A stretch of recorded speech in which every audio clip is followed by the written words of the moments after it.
Hoje estamos aqui no Retiro Sedentos, promovido pelo Grupo de Oração Água Viva, falando um pouco sobre a vida de Pedro, vivendo uma experiência de 3 dias muito intensos com o Senhor. Hoje estou aqui com um dos pregadores, Wesley. De onde você é, Wesley? Eu sou da cidade de Londrina, meu nome é Wesley Silva, sou do Grupo de Oração Renascer, lá da Arquidiocese de Londrina, do estado do Paraná. Lá do outro lado do Paraná. Lá é quente, lá é calor do Espírito Santo mesmo. Só gosto do fogo naquele lugar. Mas bem, vamos começar falando uma coisa que a gente já estava comentando aí em relação ao retiro, que é a questão da vida de Pedro e tudo mais. Como você, como um pregador que já preparou um conteúdo, o que você consegue tirar assim de ensinamento em relação a toda essa vida de Pedro? O que você olha para Pedro e fala assim, nossa, que vida linda de Pedro? Talvez Pedro seja um dos homens da Bíblia mais parecido conosco, né? Quando nós olhamos os fracassos de Pedro, os acertos de Pedro, a gente se identifica muito, porque a nossa vida também é assim. Só cai aquele que caminha. Aquele que não caminha, ele não cai, ele fica estagnado, parado. E Pedro era sempre um homem que estava sempre tentando acertar. E tentando acertar, muitas vezes ele errava, sendo corrigido pelo Senhor. Então, Pedro, ele é essa figura, talvez uma das figuras mais humanas da Bíblia que nós encontramos é São Pedro. E ocupando um lugar de destaque na Sagrada Escritura, mesmo com seus erros, com as suas dificuldades, com seu temperamento, Deus ainda o escolhe para estar à frente da igreja, né? Assim é conosco, Deus nos escolhe, talvez nos piores momentos da nossa vida, nas nossas pescas frustradas, como aconteceu com São Pedro, lá em Lucas 5, né? Que ele está consertando as redes, depois de um dia infrutífero de trabalho, né? Ele já está lavando as redes, ele está desistindo ali porque ele não ia mais ter fruto naquele dia. Jesus aparece, Jesus escolhe a barca dele. Tendo outras barcas, Jesus escolhe entrar na barca dele e começa a pregar. Quando Jesus começa a pregar, a esperança que Pedro havia perdido começa a retomar de novo, ele começa a ter ânimo, ele começa a ter alegria. Tanto é que quando Jesus fala assim, avance para as águas mais profundas, faze-te ao largo. E ele fala assim, Senhor, mas trabalhamos a noite inteira, não pescamos nada, mas por conta da sua pregação, por conta da sua palavra, porque eu ganhei ânimo, ganhei alegria, eu lançarei as minhas redes. E ele faz, né, a maior pesca da sua vida até então, né, a pesca mais abundante da sua vida. Né? É assim conosco, Deus nos encontra quando a gente já não consegue mais produzir frutos, quando a gente não consegue aquilo que era cotidiano. Pedro era pescador desde pequeno, então era algo que ele fazia recorrente, ele já não estava mais conseguindo fazer, assim Deus nos encontra. Quando a nossa vida se encontra assim, infrutífera, sem alegria, sem esperança, Deus nos encontra, entra no barco da nossa história, prega para nós, nos transforma e nos faz ir para as águas mais profundas. Nossa, que cara que fala bem, não é mesmo? Então, agora eu faço uma pergunta para ti. Sei que você tem um testemunho muito forte. Então, quando que foi esse momento da pesca que não deu certo e que o Senhor entrou na barca da sua vida? Eu venho de uma família um pouco complicada, venho de família, uma parte dela católica, mas não tão praticante, a outra parte vem de outras religiões, de ocultismo, e também uma outra parte que não era nada. Então eu venho de uma família muito desestruturada da parte paterna, e isso acabou gerando muitos conflitos dentro da minha casa. Então os meus avós paternos eram de um temperamento muito forte, eram nordestinos, raiz, sangue quente, né? E que acabaram gerando muitas feridas no meu pai, que gerou feridas também, consequentemente, em mim.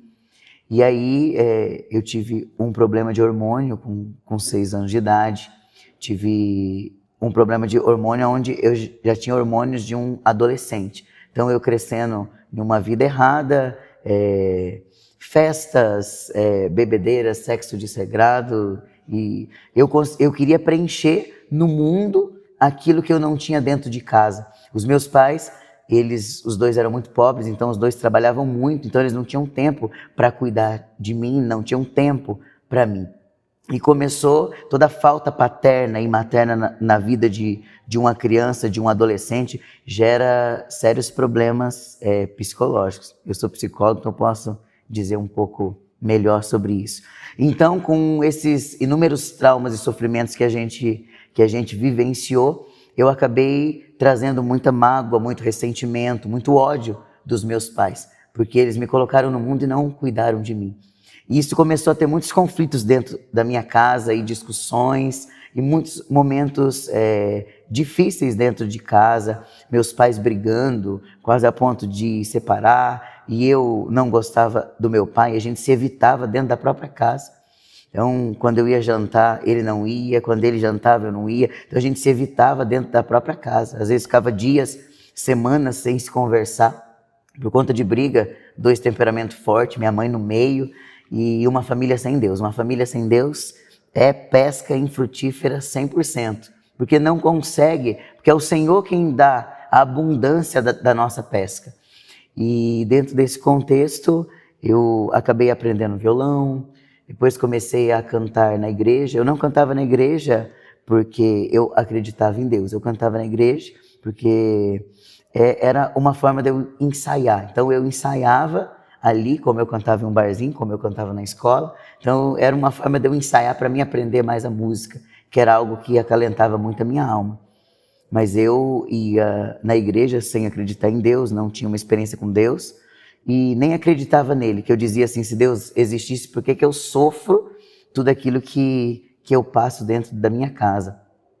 Até que um dia fui para um retiro da Renovação Carismática, em 2009, fui para um retiro da Renovação Carismática, fiz uma experiência com Deus sobrenatural. Eu que não acreditava, fui para o retiro atrás das mulheradas do retiro e para fugir de toda a circunstância da minha casa que estava vivendo um tempo muito difícil.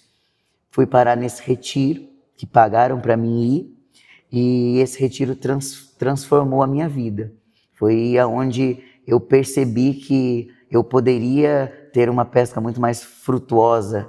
Naquele dia, né, eu sem nada, sem acreditar em Deus, com muitos vacilos, erros, Deus me escolhe, Deus me levanta, né, com inúmeras profecias naquele retiro, Deus me levanta e graças a Deus tenho andado aí pelos estados, pelas cidades, levando essa palavra do Senhor que um dia transformou minha vida e que hoje eu levo para que as pessoas também sejam transformadas.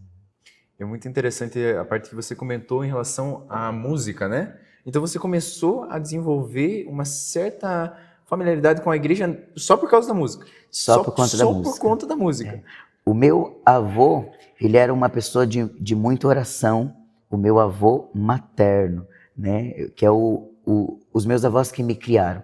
Eu não fui criado pelos meus pais na minha infância, eu fui criado pelos meus avós maternos. Diferentemente dos meus avós paternos, que eram bem mais complicados, os meus avós maternos eram muito de igreja. Então, meu avô, ele sempre rezava 2 horas por dia, né? Então, ele sempre era uma pessoa de oração, de liturgia diária, sempre, sempre. Mas aquilo nunca penetrou o meu coração e, na verdade, a gente tinha pavor de ir na igreja, né? A gente não gostava mesmo. E obrigado. De ir obrigado, né? Fazia catequese obrigado, né?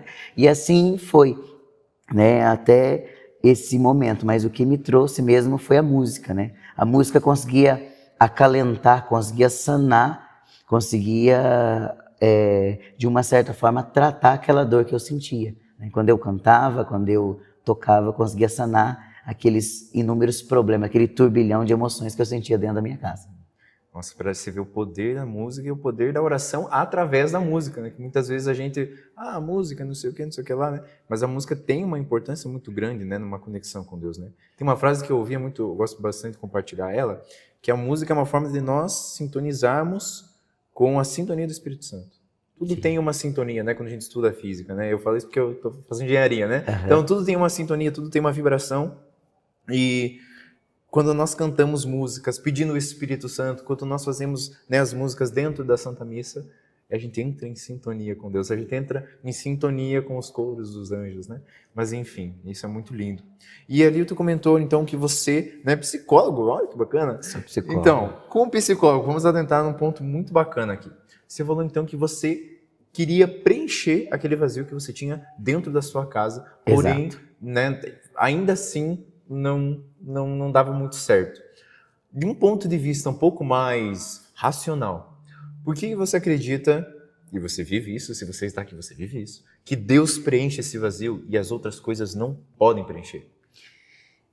Existe algo que precisa ser colocado, que eu acho muito importante a gente dizer sobre, exatamente esse ponto.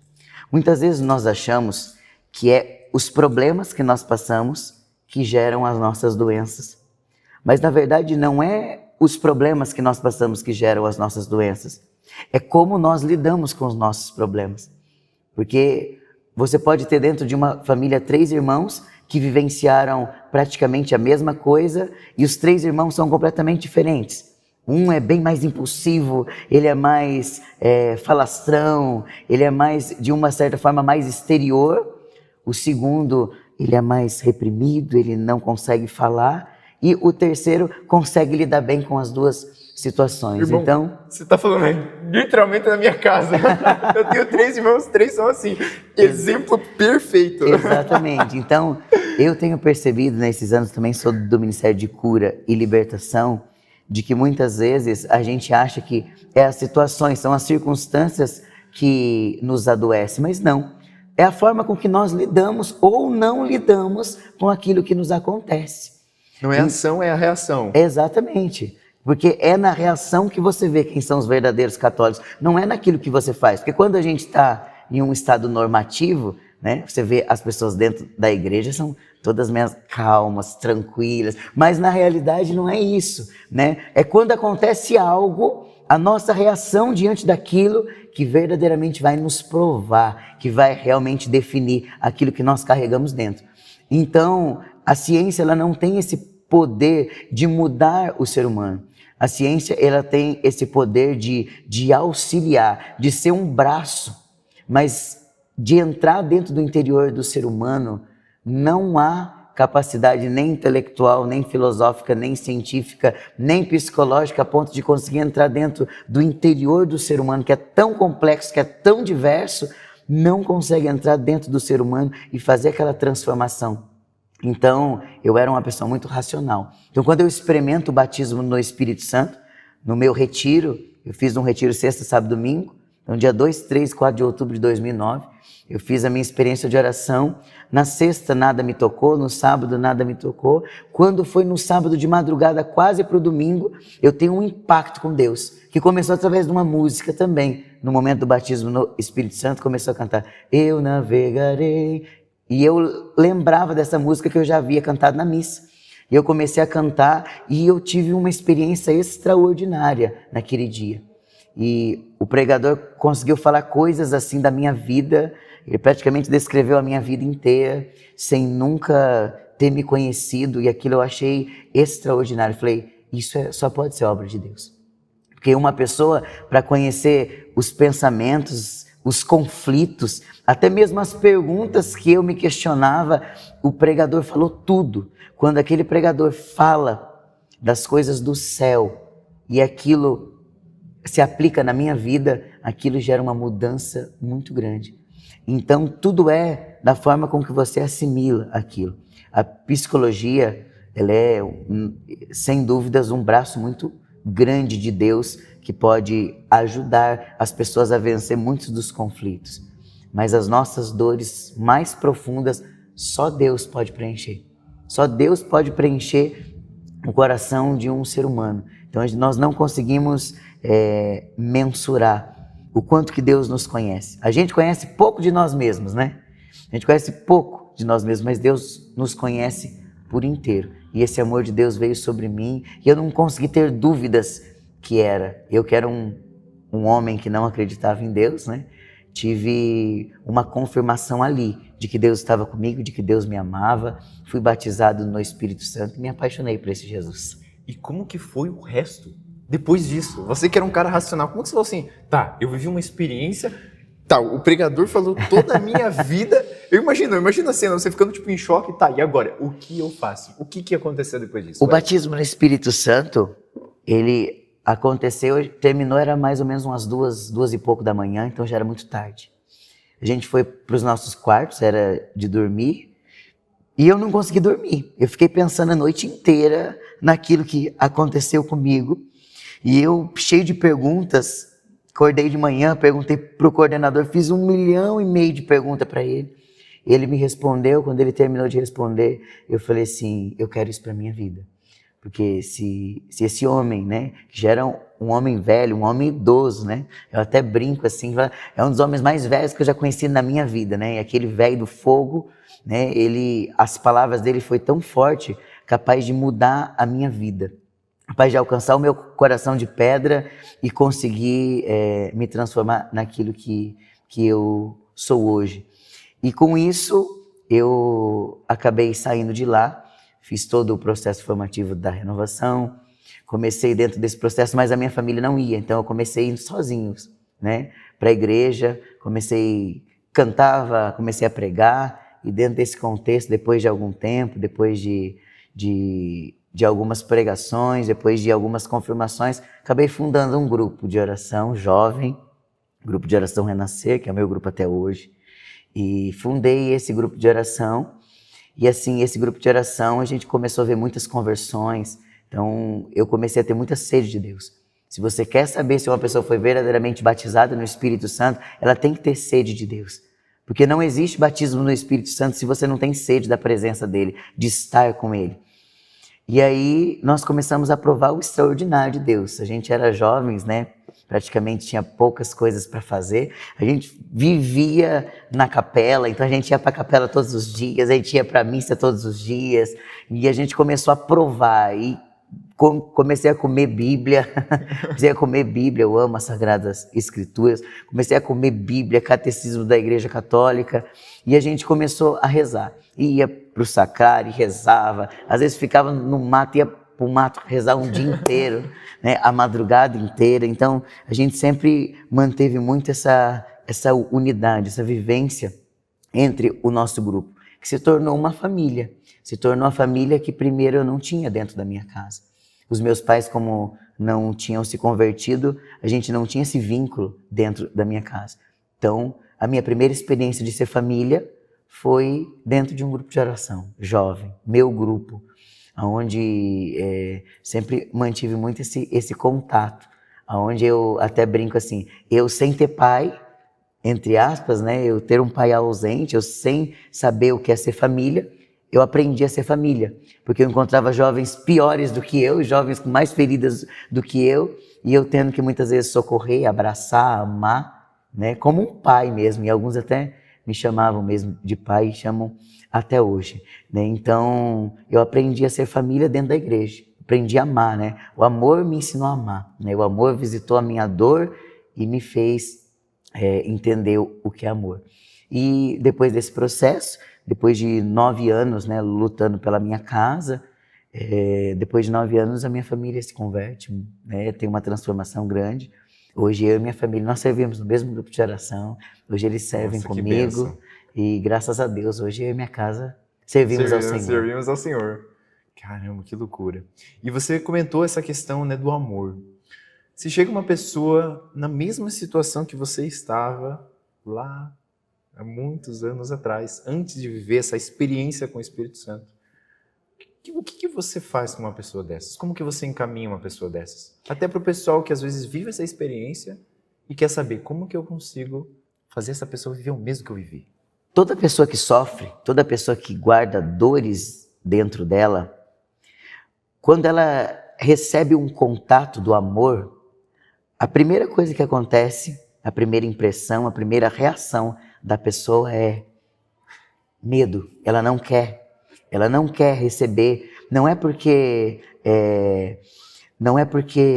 ela realmente não quer. No fundo ela quer, ela é carente daquele amor, daquele abraço, da presença de Deus, né? Toda pessoa que procura nas drogas, procura em um sexo desregrado, em um namoro, em qualquer uma das coisas do mundo, na verdade ela busca encontrar Deus no lugar onde Ele não está. Então todas elas têm uma sede de dentro dela de conseguir ser curada, ser liberta e encontrar um sentido na vida, encontrar um propósito. Então a primeira reação dessas pessoas é não querer contato. Porque uma pessoa que vive na dor, no sofrimento, ela já está tão acostumada a apanhar que cria casca. E aquela casca acaba afastando as pessoas. Algumas pessoas, né, essa casca se retraindo. não conta para ninguém, sofre sozinho, sofre calado, não consegue expor aquilo que sente. Então, por isso se isola dentro de um game, se isola dentro, né, do mundo virtual, dentro de um quarto, e não consegue ter aquele contato.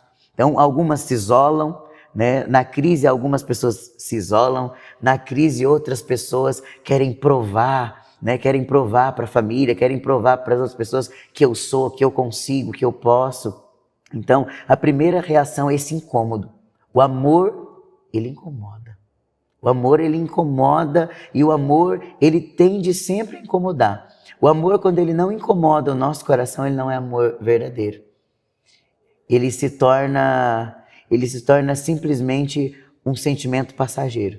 Porque o amor verdadeiro, ele cobra. O amor ama, o amor corrige, o amor educa. O amor sabe abraçar, mas o amor também sabe puxar a orelha. O amor sabe ir ao encontro do outro, mas o amor também sabe esperar o tempo do outro. Então, a primeira reação é essa, esse incômodo. Então, a primeira coisa que eu digo é isso.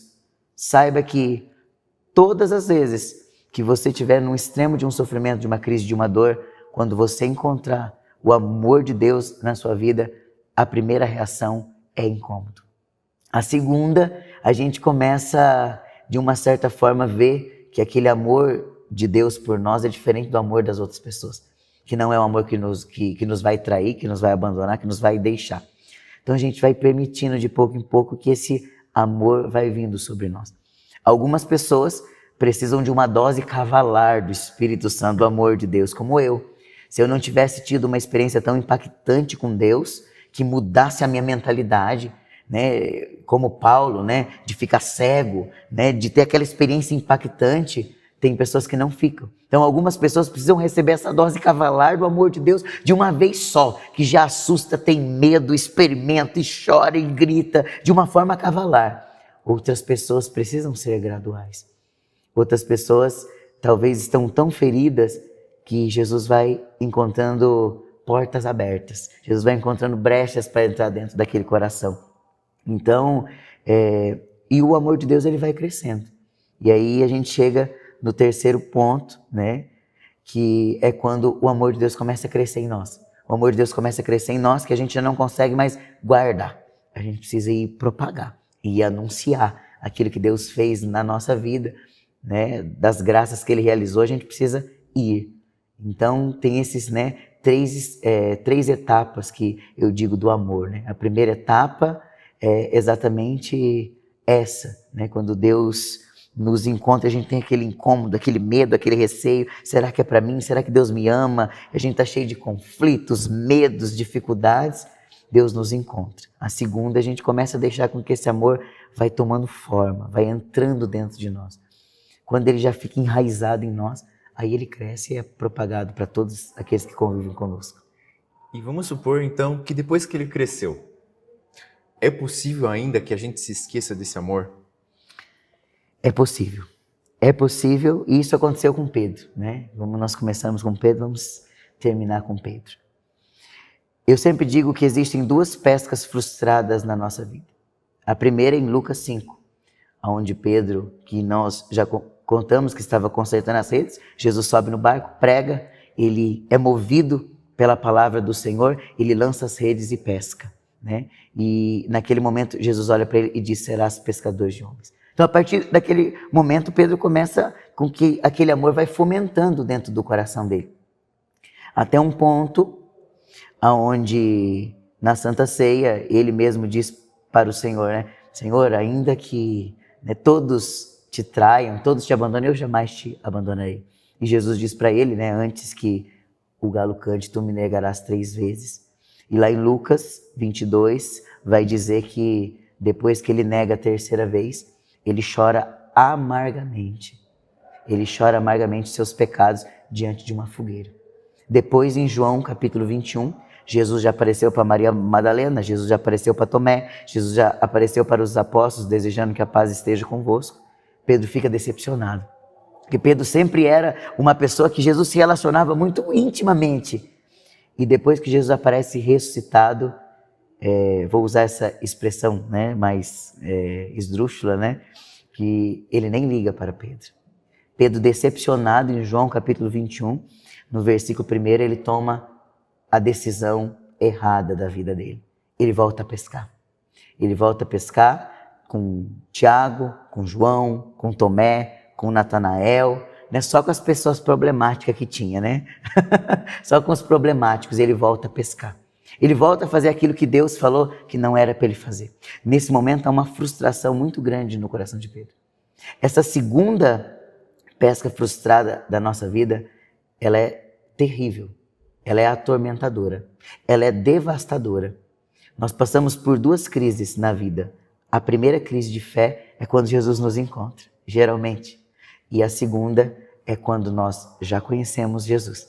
A gente já comunga, a gente já é da igreja, a gente já é de uma pastoral, de um movimento, de algum lugar. E dentro desse contexto, a gente volta a fazer as mesmas coisas. A gente volta a cair, é aquilo que Santo Agostinho vai chamar de segunda conversão. A gente volta a cair em alguns pecados. A gente volta a cometer erros que há tempos a gente não comete. A gente vai desanimando da caminhada. A gente vai achando que não é para nós. A gente vai achando que a gente não vai dar conta. A gente vai achando e o inimigo de Deus vai colocando a dúvida dentro do nosso coração. A dúvida é algo sempre diabólico, porque a dúvida ela coloca em xeque o amor de Deus. Ela não pode ser humano. Então, toda dúvida, ela provém de Satanás. A dúvida gera confusão, gera rebeldia, gera confusão. Então, dentro desse contexto, Pedro volta a pescar. E aí, em João 21:5, Jesus chega e faz a mesma coisa. Amigos, Jesus fala amigos, né? Amigos não era uma palavra que um judeu geralmente fala para qualquer pessoa. Amigo é algo íntimo, eu conheço vocês e você também me conhece. É algo de intimidade, é algo de entranhas. Quando Jesus chega e diz assim, amigos, vocês têm peixes aí? E eles dizem assim, não, a gente não tem, não pescamos nada. E aí São João vai olhar e vai dizer, meu discípulo amado, é o Senhor. E aí Pedro estava nu, é a mesma nudez de Adão, quando ele peca, mesmo nudez de Adão e Eva, né? São Jerônimo vai dizer que é a nudez da alma, é a nudez, é aquela vergonha, né? A palavra de Deus vai dizer que existe duas vergonhas, né? A vergonha, e uma dessas vergonhas é a que atrai a glória de Deus, é aquela vergonha de arrependimento, é aquela vergonha quando a gente vai para o confessionário arrependido dos nossos pecados, que gera uma vergonha dentro de nós, e isso gera a salvação de nós.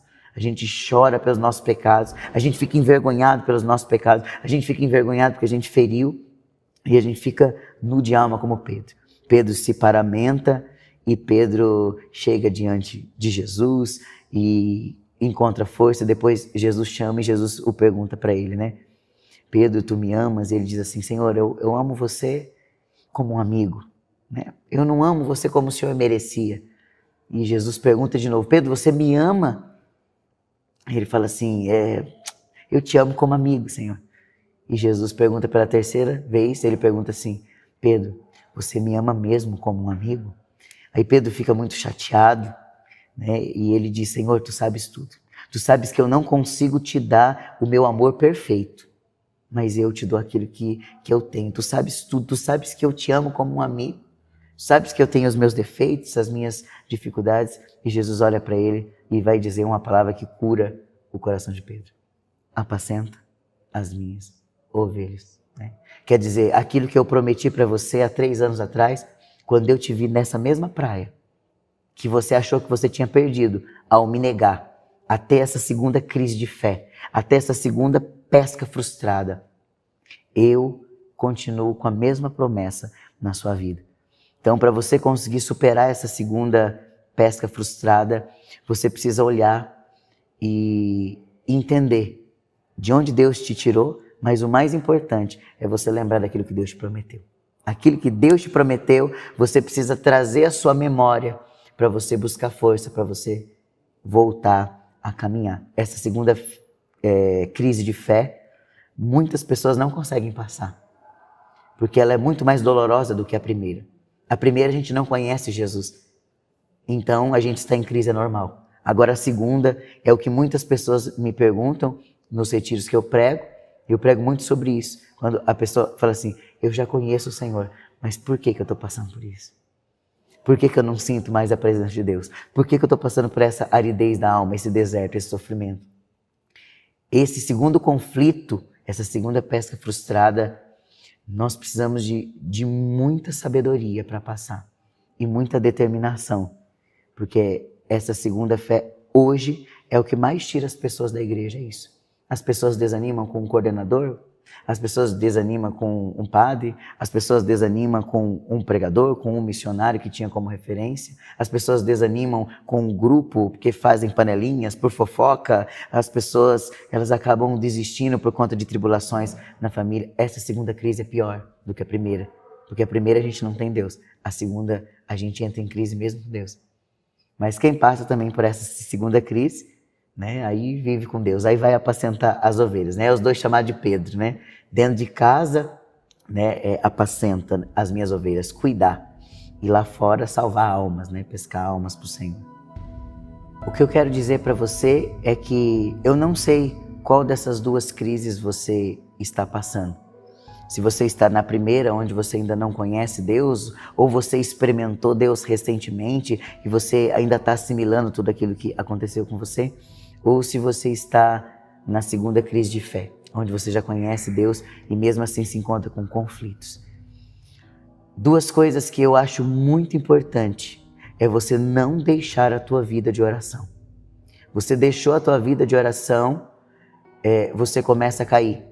Primeiro, nós deixamos a nossa vida de oração. A maioria dos nossos pecados que nós cometemos é fruto antes de pessoas que deixaram a vida de oração. Quando a gente deixa a vida de oração, a gente deixa de combater. Quando a gente deixa de combater, o inimigo vai tomando frente, o inimigo vai tomando posição e ele vai tomando o território que um dia foi de Deus. Então, o primeiro conselho é esse: nunca abandone a tua vida de oração.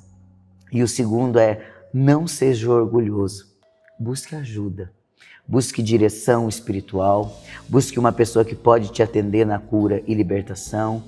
Não caminhe sozinho. A ovelha ferida, ela tende sempre a se isolar, a ficar ferida, jogada de lado.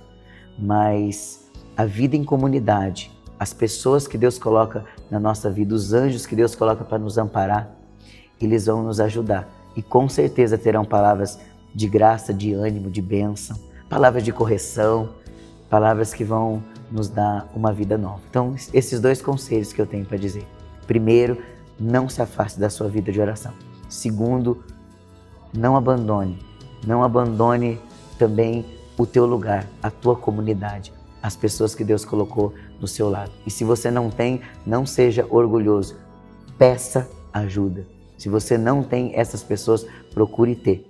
Porque uma pessoa só consegue ser santo, né, com amigos bons, né? Você vê Santa Clara, São Francisco, né? São João Paulo II, Padre Pio, São João Paulo II, Santa Teresa de Calcutá, né? Santa Teresa de Ávila, São João da Cruz. Quantos santos que eram amigos, né? E isso é muito importante. Santa Teresinha do Menino Jesus, Santa Elizabeth da Trindade. Quem caminha uma amizade de Deus com uma pessoa de Deus, né? Um é cura para o outro. Então, é os dois recados que eu tenho para dar. Confiar no dono da rede ou no dono do mar. Meu barco já tem dono e com o Senhor vou navegar. Cante alto aí! Quem vou confiar? Quem vou confiar? Na rede ou no dono do mar. O dono do mar. Já tem dono e com o Senhor Eu vou navegar. o dono da rede ou no dono do mar. Acalma a tempestade sobre as águas, me faz